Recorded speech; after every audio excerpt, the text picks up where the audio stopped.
Psalm 62. Truly my soul finds rest in God. My salvation comes from him. Truly he is my rock and my salvation. He is my fortress. I will never be shaken. How long will you assault me? Would all of you throw me down, this leaning wall, this tottering fence? Surely they intend to topple me from my lofty place. They take delight in lies. With their mouths they bless, but in their hearts they curse. Yes, my soul, find rest in God. My hope comes from him. Truly he is my rock and my salvation. He is my fortress. I will not be shaken. My salvation and my honor depend on God. He is my mighty rock, my refuge. Trust in him at all times, you people. Pour out your hearts to him, for God is our refuge. Surely the low-born are but a breath, the high-born are but a lie. If weighed on a balance, they are nothing. Together they are only a breath. Do not trust in extortion, or put vain hope in stolen goods. Though your riches increase, do not set your heart on them. One thing God has spoken, two things I have heard. Power belongs to you, God, and with you, Lord, is unfailing love. And you reward everyone according to what they have done.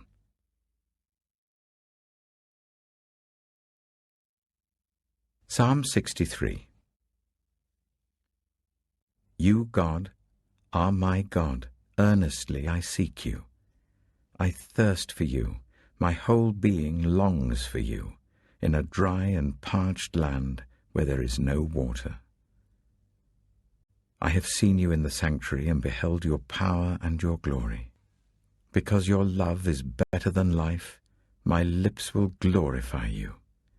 I will praise you as long as I live, and in your name I will lift up my hands. I will be fully satisfied as with the richest of foods. With singing lips my mouth will praise you. On my bed I remember you. I think of you through the watches of the night. Because you are my help, I sing in the shadow of your wings. I cling to you. Your right hand upholds me. Those who want to kill me will be destroyed. They will go down to the depths of the earth. They will be given over to the sword and become food for jackals. But the king will rejoice in God. All who swear by God will glory in him, while the mouths of liars will be silenced.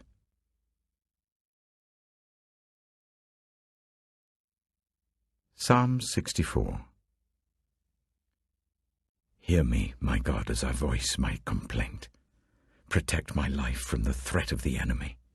Hide me from the conspiracy of the wicked, from the plots of evildoers.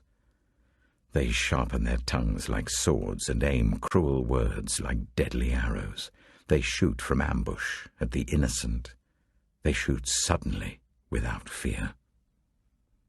They encourage each other in evil plans. They talk about hiding their snares. They say, who will see it? They plot injustice and say, oh, we have devised a perfect plan. Surely the human mind and heart are cunning. But God will shoot them with his arrows. They will suddenly be struck down. He will turn their own tongues against them and bring them to ruin. All who see them will shake their heads in scorn. All people will fear. They will proclaim the works of God and ponder what he has done. The righteous will rejoice in the Lord and take refuge in him. All the upright in heart will glory in him.